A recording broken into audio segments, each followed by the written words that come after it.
Resident Evil 9.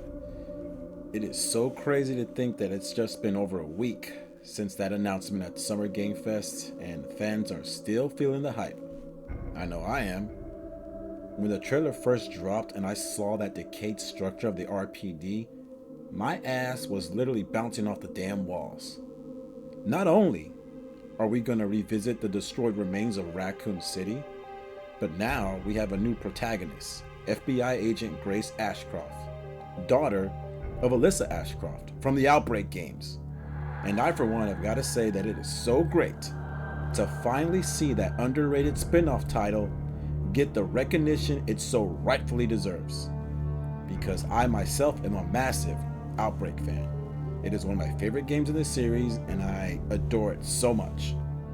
So much so that a few years ago, I even custom made some 1/6 scale figures of each character from the game, along with a few side characters as well. So yeah, I love me some Outbreak. Now, real quick, for those who don't know, Resident Evil Outbreak was a PS2 title that was released back in 2003. This was meant to be a online 4-player co-op experience where you could pick one of 8 different characters, each with their own set of skills, items, and personalities as you try to escape Raccoon City. And you had 5 different scenarios to play through. It sounded great in theory, but this was 2003, and online gaming wasn't what it is today. So most players only had the single player option, which wasn't too fun for the average gamer considering the long loading times and AI partners who might as well have just been zombies themselves, seeing how they would function without brains anyway. Still, they weren't the worst. Sheva. Plus, it wasn't advertised properly enough either. I mean, fans believed that Outbreak could only be played if you had an internet connection, which most people didn't have. So as a result, they just sort of skipped on it, and it didn't do too well financially, which was unfortunate as Outbreak had so much to offer with its gameplay, features, unlockables, replayability. I mean, for fuck's sakes, this is a game where if you died, you could turn into a zombie and hunt down other players. How awesome is that? Like, one minute you're with your teammates, they're helping you out, then the next time you meet up, they're like, hey, I'm a zombie. Bleh. So, yeah, Outbreak is the shit. We need more of it, and I'm happy Capcom finally acknowledged it. But that's where my excitement ends and my concerns begin. Now, while most fans are dissecting the trailer, trying to give their own little theories about Leon, Jill, and that mysterious hooded man, which, FYI, it's not Wesker because he's dead, and it'd just be stupid if they brought him back. No, my only thoughts were about the core storyline and hopes for the love of God. Capcom does not incorporate anything from Resident Evil Village, as that storyline, in my opinion, was the absolute worst.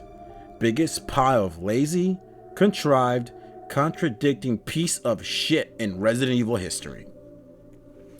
I swear, after playing through Resident Evil 8, I wanted to find out whoever wrote the plot, track them down like John Wick, and jam a pencil in their ear holes and fucking eyeballs, as that's exactly how I felt when watching everything and hearing everything unfold in RE8. Of course, some of you are probably saying, chill out, bro. The Ethan Winter saga is finished. You're overreacting.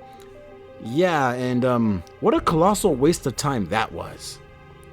We had 2 numbered titles centered on a guy who has the personality of a stale piece of white bread.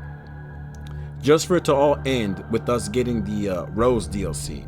Yeah, great stuff. A character for the most part we won't ever see again because that's what Capcom does to like any character that isn't, Chris, Jill, Leon, Now, why do I bring up all these concerns? Well, if you guys remember playing through Resident Evil 7, there is a file that mentions Alyssa Ashcroft and like her investigations, which that itself could be tied to or have a connection to Resident Evil 9. Now, it is just a file and it couldn't really mean anything, Maybe it was just Capcom making a Outbreak reference for the hell of it.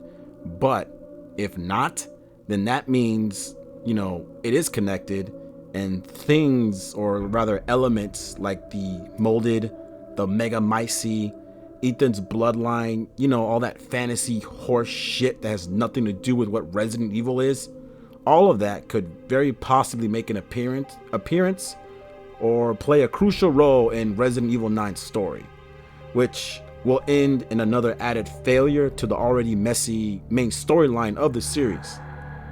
Because make no mistake about it, when it comes to the Resident Evil storyline, or rather the core plot, it is non-existent.